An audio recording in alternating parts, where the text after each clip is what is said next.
Okay, there's been a lot of comments and requests for me to like make more videos about life experience and storytelling and stuff like that. So I'm gonna give you one. This is kind of this happened a while ago. I mean, it wasn't recent. This is probably 7-8 years old at this point, but it's still kind of a funny story, and I don't believe I've made a video about it before. It's worth talking about. I used to hang out at this bar in Scottsdale, Arizona called TT Roadhouse, and met a lot of cool people. There was this one particular dude. He was is a very famous criminal defense attorney.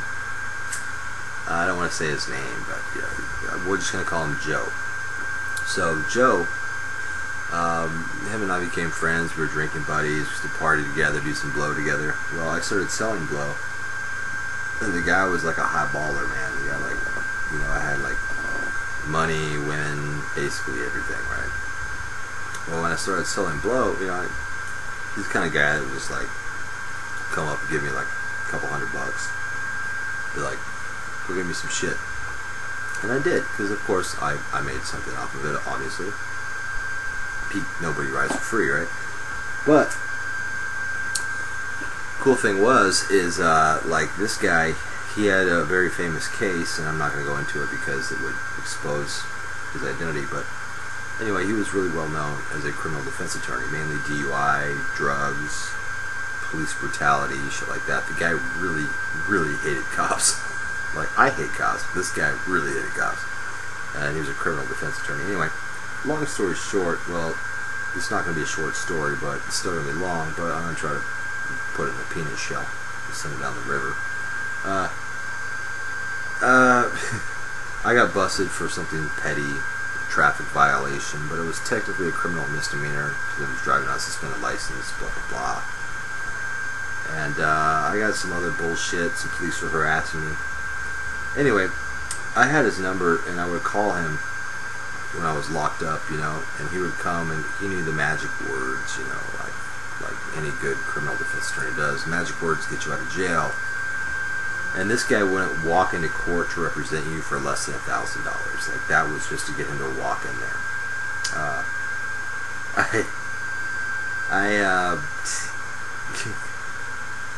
He ended up representing me on a lot of shit, and the guy was such an arrogant asshole dickhead. Like, he would subpoena all the cops, and then at the last minute, when he knew the cops were already there, he'd fucking file a motion to appeal. And he would do this, like, he'd stretch this out for like months. He'd do this like many times, just because he wanted to fuck with the cops. Just because he hated cops that much, where he wanted the cops to like get all this shit, get around the courthouse, and then he would say, file a motion to appeal. Anyway, I'm just saying, the guy's a fucking class A asshole when it comes to cops. Good guy to have on your side. And he took care of me. What I ended up having to do for him is he represented me, and he got me out of some shit he didn't, but whatever it was, he was always there for me, man. And he got me out of jail, like, instead of sitting there, like, for the weekend. You know, if you got arrested on a Friday night, the courts are closed, that means you're fucked, and you're sitting in jail till fucking Monday. Dude, the dude would, like, file some appeals. Dude, I don't know what he did, but he did certain stuff, said certain stuff, and boom, you're released, right? So that's really good. Anyway, I'm getting back in the peanut shell version. I started selling cocaine and dealing cocaine at the bar that we hung out at. That's where my clientele was mainly. And he would come up to me and be like, Zach, what do you got on you? You know, give me a bump. Well, I generally carried it in one big bag, because if you broke it into small bags and you got caught, then now it's like a felony charge, whereas it's intent to sell, where if it's just in one bag under a certain amount, it's just a possession charge. You know, so, you know, that's kind of how I rolled it. But the problem is when he came up to me, it was like I gave him the whole bag, and the bag could be $100, $200 worth of cocaine, right? Usually he gave it back, but sometimes, you know, well, I mean, when I say gave it back, he'd go to the bathroom and do what he wanted to do out of it, or take what I wanted to take out of it, and then give me the rest back. But sometimes, dude just like took it. He just like took the whole thing.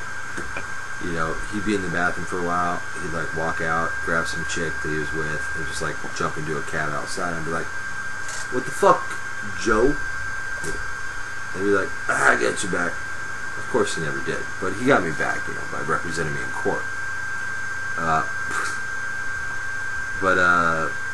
It was just the weirdest thing, man. And this guy, the cops hated him so much, right? Like, I was cool with that arrangement. I learned how to, like, instead of keeping all my shit in one bag, I broke it in two. I got like my main shit in one bag, and then I had a little bag, like $30 worth, $40 worth, like a gram.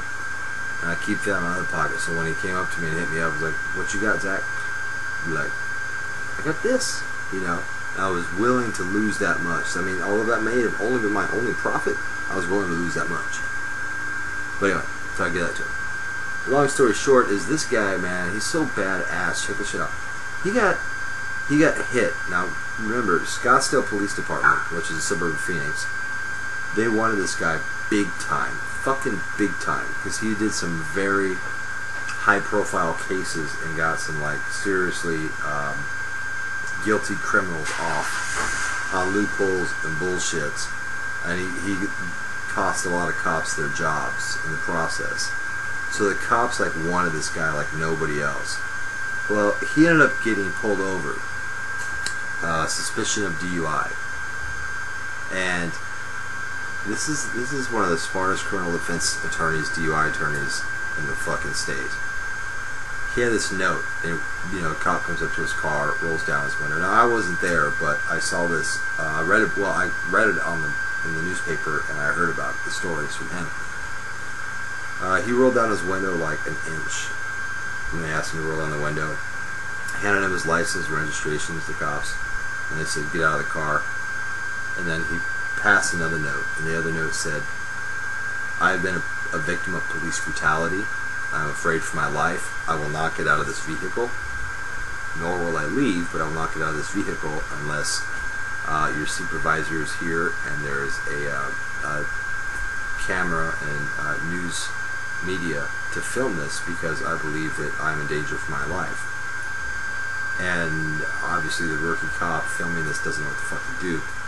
So he bought himself like 3 hours. He had to sit in his car while the cops come, the media comes, all this shit. They don't know what exactly to do. Now that the media's on them, which is very smart, you know, like the cops are walking on rice paper. And for him, assuming that he's been drinking, which I don't know, but it's a good bet, he's buying himself time. So if you're shit-faced at 1 o'clock in the morning, if they don't actually pull you out of the car until, you know, 3 or 4 o'clock in the morning, and they have to take you to jail and get a court order for your blood, now you're looking at like 5 or 6 hours have passed, and odds are you may not be sober if you're like fucking shit-faced when they stopped you, but you're a lot less drunk than you were. So that's kind of what he did, and they got him. They tried to get him for DUI and some other bullshit about, like, you know, interfering with police, you know, whatever. But